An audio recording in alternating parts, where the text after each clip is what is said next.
Chanda, so you do a lot of work right now in the recovery space, but also with protecting our kids and our youth. Yeah. And so can you tell everyone today about the 3 types of pimps that are out there and just educate? Yeah. And what are some of the things that parents need to be aware of as well, as we have kids in college or kids in middle school and technology? So can you just highlight some of that for everyone today? I can. So, people classify them differently, but in my experience, I will go with 3 main types of pimps. So the first type of pimp is the one that we see in the movies. And it's, the big bad guy that's throwing the girls into the wall and beating her and raping, assaulting and whatnot. So we call that type of pimp a gorilla pimp because he uses his force and his body size and violence to control and to coerce and to manipulate. So often this will be the pimp that somewhere within eyesight, if a girl is being worked out on the street, if she's being worked in a motel, he's either in the car in the parking lot or by the stairwell. So he's somewhere nearby most times, but definitely brute force is how he instills fear and controls the girls or the women. And then we have pimp number 2. And this pimp, we'll call him the Romeo Pimp.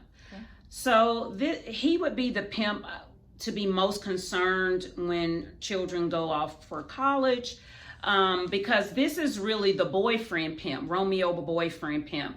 This is the pimp that initially begins his relationship in a romantic nature with a girl and does not disclose that he intends to sell her in some way in the relationship. So he knows what type of girl to kind of look for, girls who have more of these vulnerabilities, who are more often trafficked. And he just romances her. And the thing that I like to educate the public about pimps is that they are extremely patient. When we realize how much money can be earned, the sex industry is 150 billion with the B dollar worldwide industry. Wow. So they're very patient. So it's not uncommon that a pimp would spend 6 months or even up to a year romancing a girl before ever showing his hand and letting her know. In the way that usually goes, the girl falls in love. And so he begins to test the boundaries. So it might be college football night, party's going to be down the hall, and sometime during the party, he wants her to let one of his buddies join them back, in her room. And, if you love me, you'll do this just one time. Let's just spice things up. And so really, he's more interested to see how far he can push her boundaries back, and so she may say yes. And then after the first time, it's going to be asked of her again. And then it may be another person invited in. And before you know it, he now just has this bankroll that he's creating based on this relationship. And she's too invested in the relationship at this point. And she's not connected, trafficking. It's love, to her. So these Romeo pimps tend to be extremely charismatic. They may have more than one girlfriend. It may end up, on the streets in this world called the life. Daddy is often used, pimp daddy. So he becomes this charismatic pimp where he has eventually 5, 6, 7 girlfriends that he's running all at the same time, and they become this family of sorts. But yes, the Romeo Pimp, I have personal relationships with some women here in this community who weren't girls when this happened, but they were relatively young, 18, 19, 20, went off to college, met this guy, and that was how she was onboarded into the trafficking world. And then pimp number 3, people call it by different titles, but there's a girl who has an outreach and education ministry from California, and it's her term, the CEO Pimp. Okay. So imagine it this way. This is the pimp that is dressed, in the Armani suit, and he drives the Mercedes Benz, and he looks nothing like what you see on TV. So this pimp targets those girls who want to achieve stardom. So these are the girls who want to be models or actresses, or have their own YouTube channels to just go crazy, TikTok superstars. So he is at VIP parties, these after hours club parties. He identifies this beautiful girl in the room, is hearing stories from her friends about this girl wants to make it. So he introduces himself with a business card.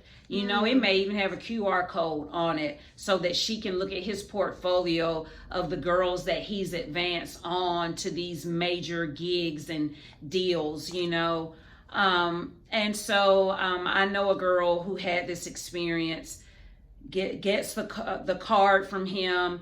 He tells her he can set up her photo shoot. She comes the next day with this $5,000, $10,000 photo shoot, does not ask her to wear anything revealing. He's helping her develop her portfolio. So it kind of comes in stages. He's building trust, taking her to these dynamic restaurants for dinner. And by about that fourth or fifth interaction, he's sliding a contractor form across the table because they're ready to go into partnership as him being her promoter.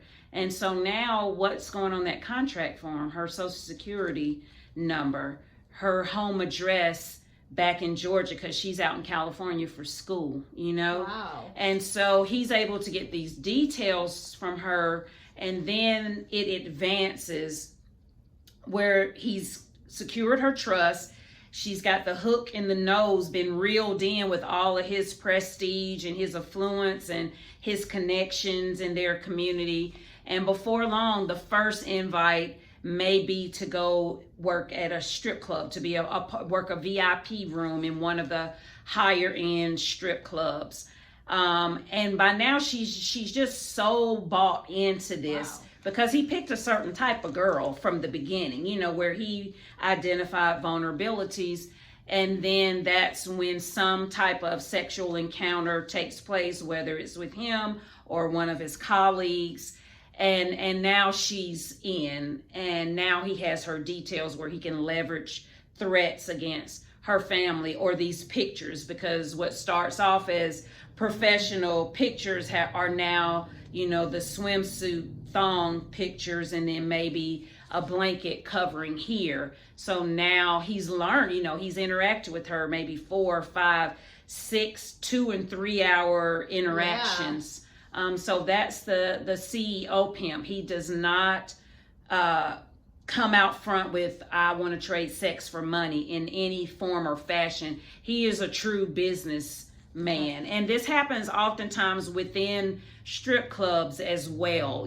Some of the owners of these more prestigious clubs are pushing the boundaries, testing the girls. When will you go from cocktail waitress to dancer? When will you now buy Tesla? Wow. To just get her bought in, and she sees these other girls with these high society lives, but not knowing really what's behind the scenes. Oh my gosh, I did not.